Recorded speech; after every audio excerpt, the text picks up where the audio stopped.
সকাল সকাল উঠে দেখি দেখো কাজ করে রেখেছে। মিঙ্গো এগুলো কি করেছো? এগুলো কি? ওই দেখো এই দেখো এই দেখো অবস্থা দেখো অবস্থা দেখো অবস্থা দেখো অবস্থা দেখো। খাবে দিয়ে আবার শরীর খারাপ করে। চলো বেরো বেরো বেরো। মিঙ্গো কোনটা নেবো কোনটা ছাড়বো? চলো অবস্থা দেখো অবস্থা দেখো। চল। সো আজকের ভিডিওটা হচ্ছে আমাদের ট্রুথ ভার্সেস মিথ নিয়ে। আমরা অ্যাজ আ প্যারেন্টস অনেক কিছুই আমাদের প্যারেন্টহুডের মধ্যে আমরা শুনতে থাকি যে এইটা করা উচিত, ওটা করা উচিত না, এইটা করলে বাচ্চার এই ক্ষতি হবে, ওই ক্ষতি হবে, তো full of negative things. So as a parents আমরা খুবই টেনশনে পড়ে যাই যে এইটা আমি করলাম বলে আমার বাচ্চার এরকম হয়ে গেল। তো এই জিনিস নিয়ে আমাদের প্রচুর টাইম ওয়েস্ট হয়ে যায়।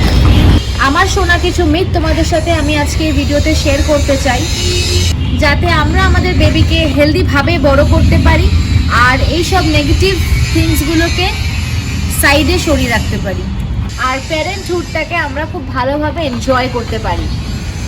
নাম্বার 1, বাচ্চাদের নাকি জন্মানোর পরেই প্রথমে মধু খাইয়ে দিতে হয়। কিন্তু এই মধুতে কি আছে? মধুতে আছে এক ধরনের একটা ব্যাকটেরিয়া যেটা থেকে বটুলিজম স্প্রেড হতে পারে, ইনফেকশন স্প্রেড হতে পারে বাচ্চাদের মধ্যে। তো কখনোই বাচ্চাদেরকে 1 বছরের আগে মধু মুখে কখনোই ছোঁয়াতেও নেই। ট্রুথ হচ্ছে বাচ্চাদের কখনোই 1 বছরের আগে মধু খাওয়াতে নেই। নাম্বার 2 মিথ হচ্ছে যে বাচ্চাদের নাকি কাঁদতে দিতে হয়, কাঁদলে নাকি বাচ্চাদের হার্ট স্ট্রং হয়। কিন্তু এটাও একটা মিথ।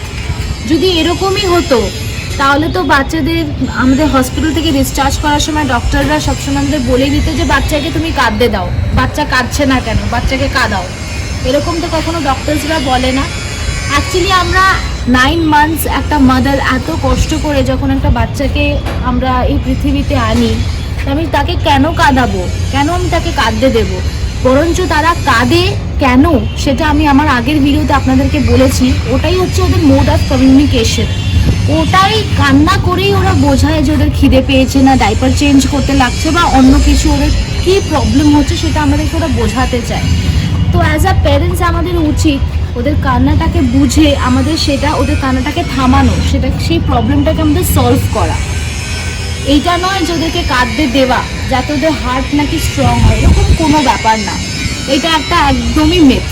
বাচ্চারা should be rather be very happy যখনই ও নিজের মা বাবাকে দেখবে কি বাড়ির ফ্যামিলি মেম্বার্সদের দেখবে, যাতে ও একটা স্মাইল আনতে পারে ওর ফেসে। আমাদের সবসময় এটাই চেষ্টা করা উচিত, রাদার দ্যান কি ওকে আমরা কাঁদাবো, রাইট? নাম্বার 3, কাজল পরালে নাকি বাচ্চাদের চোখ বড় হয়, আর আরেকটা যেন কি বলে নাকি নজর লাগে না। তো এইরকম কোনো ব্যাপার কিন্তু অ্যাকচুয়ালি নেই। সো একটা মেয়ে হয়ে আমি এটা বলতে পারি যে কাজল পরলে আমাদের চোখটা একটু ব্রাইট লাগতে পারে বা আমি একটু শাইনি লাগতে পারে, ভালো লাগতে পারে, বাট এইটা কোনো মানে নেই যে আমার চোখের সাইজ বড় হয়ে যাবে। এইটা চোখটা অ্যাকচুয়ালি জেনেটিক্স হিসাবেই এটা কিন্তু হয়ে আসে। এইটা কাজল লাগালে আমার চোখের সাইজ বড় হয়ে যাবে, এটা একদমই বাজে কথা। রাদার দ্যান এই কাজল লাগালে চোখ উল্টে বাচ্চাদের ড্যামেজও হতে পারে। কিন্তু এটা একটা সবাই বলতে থাকে যে কাজল পরাও তাদের নজর লাগবে না বা কিছু, এরকম অ্যাকচুয়ালি কোনো ব্যাপার না। এটা একটা একদম অ্যাবসলিউট মিথ। আমি এটাতে একদমই বিলিভ করি না। 4th পয়েন্ট, বাচ্চারা নাকি ফর্মুলা মিল্ক বা কাউ মিল্ক খেলে নাকি ভীষণ মোটা সোটা একদম ভালোভাবে স্বাস্থ্যবান হয়ে যায়। কিন্তু এটা একদমই বাজে কথা। ব্রেস্ট মিল্কের থেকে হেলদি ফ্যাট আর কোনো মিল্কে হয় না। ব্রেস্ট মিল্কের কোনো সাবস্টিটিউটই হয় না। ব্রেস্ট মিল্ক যত বাচ্চাকে খাওয়ানো যায় তত বাচ্চার ইমিউনিটি পাওয়ার গ্রো হয় আর বাচ্চারা অনেক রকম ডিজিজ থেকেও মুক্তি পায়। এই জন্য ডক্টরসরাও সবসময় আমাদের রেকমেন্ড করে প্রথমে breast milk. Number 5th topic, যেটা মোস্ট ইম্পর্টেন্ট আমার মনে হয়, সেটা হচ্ছে অনেকে বলে খুব গরম পড়ে গেছে, তাই বাচ্চাকে 1-2 সিপ একটু জল খাইয়ে দিই। এটা একদম একটা বাজে জিনিস, একদম মিথ। কেন কি জল খাওয়ানোটা 6 মাসের আগে কোনো দিনও কোনো ডক্টর রেকমেন্ড করে না। একটা বাচ্চাকে যখনই আমি জল খাইয়ে দিচ্ছি, ওর ধরো খিদে পেয়েছে, তখন আমি বাচ্চাকে এক চামচ কি 2 চামচ আমি জল খাইয়ে দিচ্ছি, কি আমি অল্প করে জল খাইয়ে দিচ্ছি। ওর যে নিউট্রিশনাল নিডটা সেটাকে আমি ডাইলিউট করে দিচ্ছি। ওর তখন আর খিদেটা ওই জল খেয়ে ওই খিদেটা ওর তখন চলে গেল। তখন ওই যেই খিদেটা আমি ওর মিল্ক দিয়ে আমি ওকে দিয়ে দিতে পারতাম, সেটা আর ওর হলো না। অ্যাকচুয়ালি আমরা যখন ফর্মুলা মিল্ক দিই কিংবা ব্রেস্ট মিল্ক দিই, ব্রেস্ট মিল্কের মধ্যে 80-90%ই ওয়াটার কন্টেন্ট থাকে। তো সেখানে ওর জলের কিন্তু যেইটুকুনি দরকার সেটা কিন্তু একটা বেবির বডিতে অলরেডি চলে যাচ্ছে। ইনফ্যাক্ট যারা ফর্মুলা মিল্কও খাওয়ায়, আমরা ফর্মুলা মিল্কে যে কোয়ান্টিটি অফ ফর্মুলা পাউডার যেটা আমরা মিক্স করি, সেটাও কিন্তু আমরা জলের মধ্যেই মিক্স করি, একটা ইকুয়াল একটা অ্যামাউন্ট অফ ওয়াটার আমরা ওর মধ্যে নিয়ে। তো যেইটুকুনি জলের দরকার সেটা কিন্তু একটা বেবি মিল্কে পেয়ে যাচ্ছে, সেটা ব্রেস্ট মিল্ক হোক কি ফর্মুলা মিল্ক হোক। ওটার জন্য ওদেরকে আলাদা করে কিন্তু কোনো জলের দরকার পড়ে না। তো কখনোই 6 মান্থসের আগে জল খাওয়ানোটা উচিত না, এটা একটা মিথ যারা বলে। Number 6 point and the last point, সেটা হচ্ছে যে বাচ্চাদের নাকি 40 days to 45 days প্রথমে জন্মানোর পরে নাকি ক্লথ ন্যাপি ইউজ করতে হয়, মানে যেটাকে আমরা বলি কাপড়। সেটা কিন্তু একদমই একটা মিথ। আমি কখনোই আমার মিঠিকে কোনোদিনও ক্লথ ন্যাপি ইউজ করাইনি। ও সবসময় ডাইপার ইউজ করতো।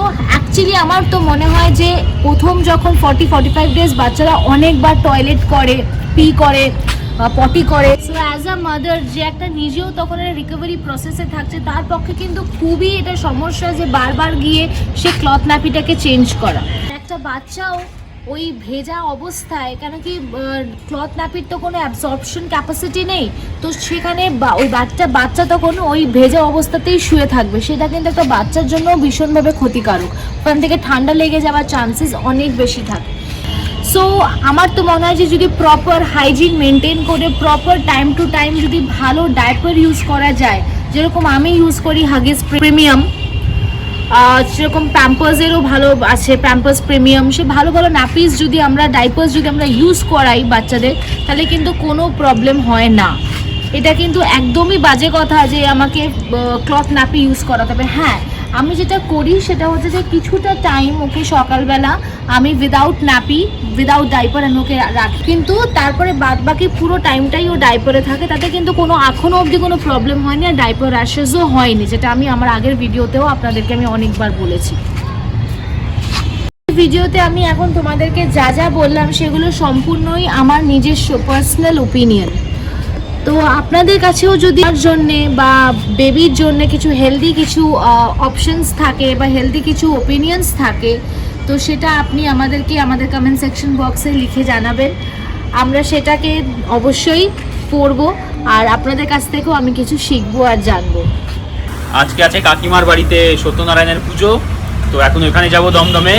অনেক লেট হয়ে গেছে আমাদের বেরোতে, মানে পৌঁছানোর কথা ছিল 8:30টায়, তো অলরেডি 10টা এখানেই বাজে, আমরা জাস্ট বেরিয়েছি বাড়ি থেকে।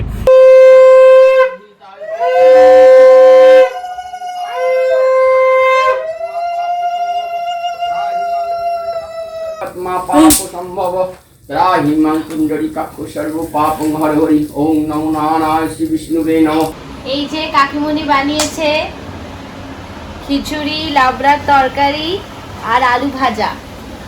এন্ড ওয়্যার ইজ কাকিমণি? এই যে বসে আছেন কাকিমণি। এই যে মানটা আমাদের লজ্জা পাচ্ছে, হেঁটে হেঁটে চলে যাচ্ছে। কাকিমণির বাড়ি থেকে বেরিয়ে গেছি আমরা, পুজো হয়ে গেছে, ভোগ খাওয়াও হয়ে গেছে। একটু আগে আন্টি ফোন করেছিল আমাদেরকে, বললো আন্টি আর আঙ্কেল গড়িয়াহাটে ওয়েট করছে, ওনারা কিছু কিনতে বেরিয়েছেন। তো বললো আমাদের বাড়ি ফেরার সময় ওনাদের সাথে দেখা করে নিতে গড়িয়াহাটে, তাই আমরা এখন গড়িয়াহাটের দিকে যাচ্ছি। ঠিক আছে তো? ঠিক আছে, সুন্দর হয়েছে। দেখুন এবার কতটুকু হলো, এবার দেখুন এবার পছন্দ হয়েছে? আমার তো পছন্দ, তোমাদের পছন্দটাই পছন্দ। হ্যাঁ পছন্দ। এই জায়গাটা কি হয়, লিখতে গেলে অনেক সময় স্লিপ হয়, যার জন্য পেছনে লেখাটা সুবিধে। আপনি যদি বলেন আমি এখানে লিখে দেবো, এইটা যখন আপনারা টাইপ করে দেন। অনেকটাই রাত হলো, আজকে দিনটা খুবই ভালো গেছে। যা যা করেছি তোমাদের সাথে শেয়ার করেছি। আশা করছি আমাদের ভিডিওটা তোমাদের ভালো লেগেছে, কিছু ইনফরমেশনও পেয়েছো তোমরা। তো ভিডিওটা ভালো লাগলে প্লিজ লাইক করো, শেয়ার করো আর চ্যানেলটাকে সাবস্ক্রাইব করো। আবার আসবো খুব শীঘ্রই নতুন একটা ব্লগ নিয়ে। গুড নাইট, ভালো থেকো, সুস্থ থেকো।